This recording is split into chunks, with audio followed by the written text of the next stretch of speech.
Araw po guys, maraming salamat po sa pagbisita at panonood nyo sa aking channel.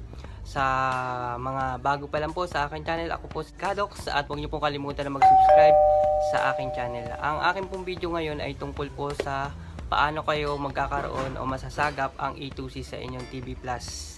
So, tara po, turuan ko kayo kung paano. Ngayon po ay i-scan po tayo para makuha natin yung E2C.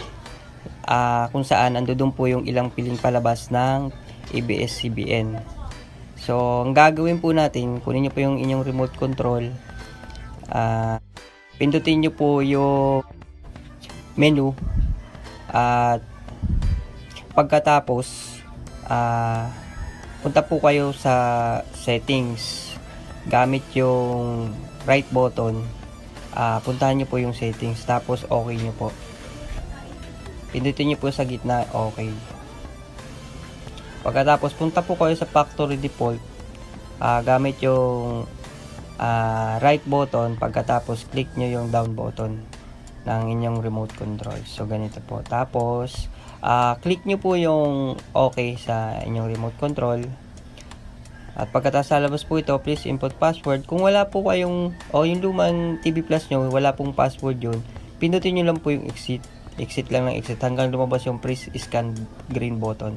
So dito po, lalagay po natin pag may lumabas ng ganito, 000 lang po. 4 na 0 po.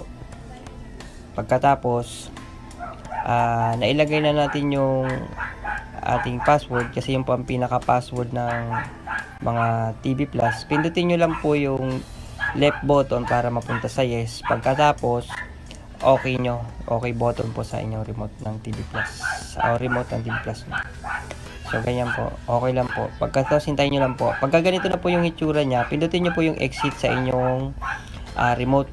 Exit lang po na exit. Kagaya po na sinabi ko kanina, hanggang lumabas yung press scan button to scan. So, ganito po. Please press the scan button to scan. So, ganyan po lalabas. Pagkatapos nyan, pindutin nyo po yung green ng inyong remote sa TV Plus, ay remote ng inyong TV Plus. So, ganito po. Pindutin nyo uli yung okay para mag-yes. So, ganito po yung process nya. Hintayin lang po natin ito mag 100%.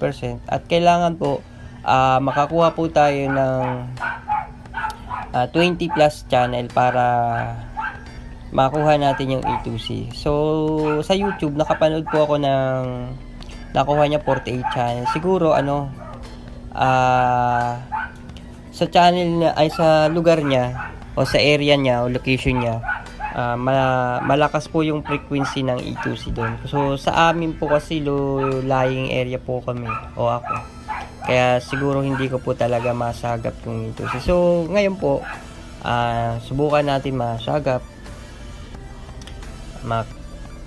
Wala naman pong masama, subukan natin.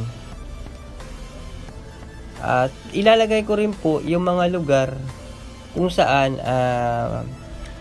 pwede nyong masagap yung E2C. So sa mga lugar na hindi nyo po makikita dun sa ilalagay kong image po dito sa aking video, hindi nyo po talaga makukuha yung E2C kasi selected area lang po meron ng E2C, yung frequency nya. So, kung wala po yung area nyo dito, pasensya na lang po, hindi nyo po talaga makukuha yung E2C. So, ganito po, nakakuha na tayo ng 13 channel. So, sana po mga 20 plus above. O, kahit 20 lang po. Depende po kasi sa lugar. Pwede na po yun. Wag lang bababa po sa 20. Kasi pag mababa sa 20, hindi po natin sasagap si E2C. So, meron na po tayong 20%, 20 channel na nakuha. Pero kapag meron po kayong, wala kayong digital TV box, mapapanood nyo po yung E2C sa channel 11. Kaso nga lang po, malabo. So, bibili po kayo ng antena o maglalagay kayo ng antena ng mataas para masagap nyo siya. So, napanood ko po sa YouTube, ang nakuha niyang nasagap niyang channel ay nasa 15, channel 15 at channel 16. Dalawang channel po ng E2C meron. So, 90% na po tayo. May 20 channel pa rin. So, pwede na siguro yan.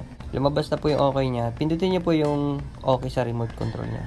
So, pagkatapos po, lalabas ay ganito. Pindutin nyo lang po yung up button nyo sa inyong remote para mahanap natin yung E2C kung nasaan siyang channel.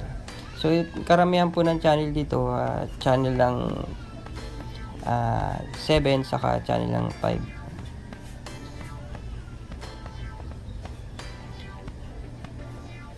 So andito po yung E2C natin nasa channel 13. So ito po siya, medyo malabo nga lang po. Yung ganyang blurred na po yan sa camera lang po ng cellphone ko yan. Ito, hindi siya naano ng ilaw, nagre-reflect. So medyo siya malabo, titignan natin kung mapapalinaw pa natin siya. So gagawin naman po natin ganito. Dito naman po tayo mag-i-scan. Balik po tayo sa menu, tapos pinutin natin yung settings, punta po tayo sa factory default uli. Kasi kung para titignan natin kung makakuha po tayo ng iba pang channel gamit itong pag-i-scan natin sa sarili niyang channel. Kasi po dati nung nag-scan po ako sa channel 5 ko, malabo rin po, pero nung in-scan ko po sa sarili niyang channel, luminaw naman po siya. So ganito po, pindutin niyo lang 000, tapos yes, tapos hintay po uli. Pagkatapos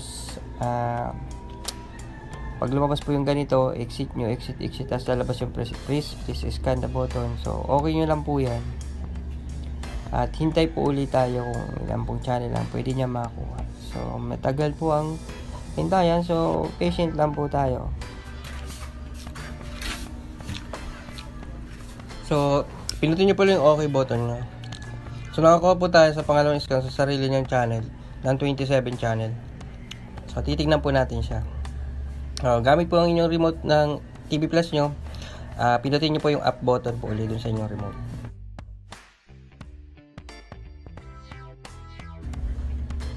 So, channel nga po, ganun lang po kung mag-scan kung paano kayo magkakaroon ng E2C sa inyong mga TV Plus. So kapag hindi nyo o malabo yung inyong E2C sa inyong TV Plus, gawin nyo lang po yung pangalawang method.